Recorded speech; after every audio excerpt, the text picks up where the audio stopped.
पुण्यातील जमीन घोटाळा प्रकरणात अखेर खारगे समितीनं पार्थ पवार यांना क्लीन चिट दिल्याची माहिती समोर आली।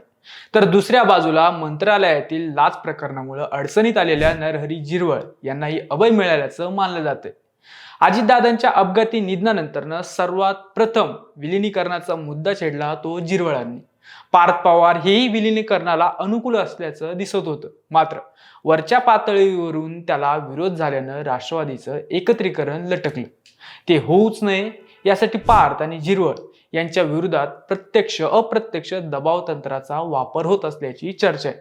दाल में बहुत कुछ काला आहे असंच यावर म्हणता येईल। पण नेमकं काय काळबेर आहे हे जाणून घेऊया आजच्या भागातून।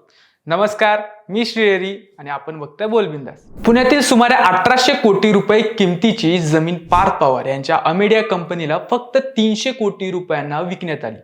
हे प्रकरण उजेडात आलं आणि राज्यभर गजब झाला। मुख्य म्हणजे या व्यवहारात 21 कोटी रुपयांची स्टॅम्प ड्युटी ही माफ करण्यात आली। हा सगळा प्रकार वादात सापडल्यानंतर तत्कालीन उपमुख्यमंत्री अजितदादा पवार यांनी हा व्यवहार रद्द करण्यात आल्याची घोषणा केली। त्यानंतर या प्रकरणाच्या चौकशीसाठी महसूल सचिव विकास खारगे यांच्या अध्यक्षतेखाली समिती नेमण्यात आली। या समितीचा अहवाल नुकताच महसूल मंत्री चंद्रशेखर बावनकुळेंना सादर करण्यात आला। या अहवालामध्ये पार्थ पवार यांना अभय दिल्याचं दिसून येतं।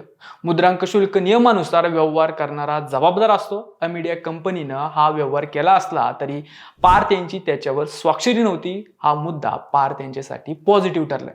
पार्थ हे कंपनीचे भागीदार आहेत, पण त्यांचा या व्यवहाराशी थेट संबंध नव्हता। त्यामुळे खारगे समितीनं त्यांना क्लीन चिट दिल्याचं सांगितलं जातं। आता हा अहवाल मुख्यमंत्र्यांकडे सादर केला जाईल, त्यानंतर तो स्वीकारायचा का नाही याचा निर्णय होईल। मात्र पार्थ पवार यांच्यावर कोणतीही कारवाई होणार नसल्याचं यातून स्पष्ट होते। हे बघता त्यांच्या राज्यसभेवर जाण्याचा मार्ग आता सुकर होईल। बारामती विधानसभेसाठी लवकरच निवडणूक लागणार आहे। उपमुख्यमंत्री सुनेत्रा अजित पवार या तेथून निवडणूक लढवतील हे निश्चित आहे। त्यामुळे पार्थची एंट्री राज्यसभेतून राष्ट्रीय राजकारणात होण्याची ही चांगली संधी। अजितदादांच्या निधनानंतर पार्थ राजकारणात बऱ्यापैकी सक्रिय दिसतात। मागच्या काही दिवसात शरद पवार यांच्यासोबत त्यांच्या अनेकदा गाठीभेटी झाल्यात।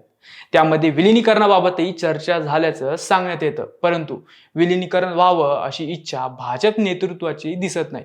असं काही करायचं असेल तर आधी आम्हाला विचारावं लागेल, असा अप्रत्यक्ष इशाराच मध्यंतरी देवेंद्र फडणवीस यांनी दिला होता। खरं तर पार्थ हे व्यक्तिगतरित्या विलिनीकरणाला अनुकूल आहेत असं म्हणतात, मात्र त्यांनी तसं करू नये याकरिता त्यांच्यावर अप्रत्यक्ष दबाव टाकण्यात येत असल्याची चर्चा आहे। जमीन घोटाळ्यात क्लीन चिट घ्यायची, पण अहवाल स्वीकारायचा की नाही हा निर्णय पेंडिंग ठेवायचा या नीतीतून हे स्पष्ट होतं असंही म्हटलं जातं।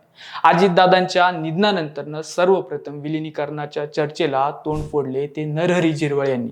त्यामुळे भाजप आणि राष्ट्रवादीच्या वरिष्ठांची त्यांनी खप्प मर्जी ओढून घेतली। त्यात त्यांच्या लिपिकाला लाच घेताना लाचलुचपत विभागाच्या अधिकाऱ्यांनी पकडल्याचं प्रकरण पुढे आलं आणि त्यांच्या राजीनाम्याची मागणी सुरू झाली।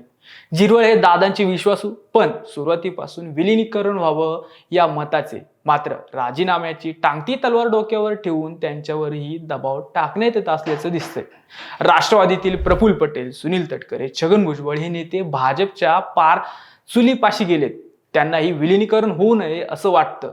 एकत्र राष्ट्रवादीपेक्षा तुकड्या तुकड्यातल्या राष्ट्रवादीला झुकवणं सोपं आहे हे भाजपवाले जाणतात। त्यामुळे पार्थला क्लीन चिट दिली गेली, पण त्या आडून त्यांच्यावर वचक राहील याची दक्षता घेतल्याचं पाहायला मिळतंय। तर झिरवळांची एक भाजप पुरस्कृत सामाजिक कार्यकर्त्यांच्या मदतीनं कोंडी केल्याचं दिसून येते।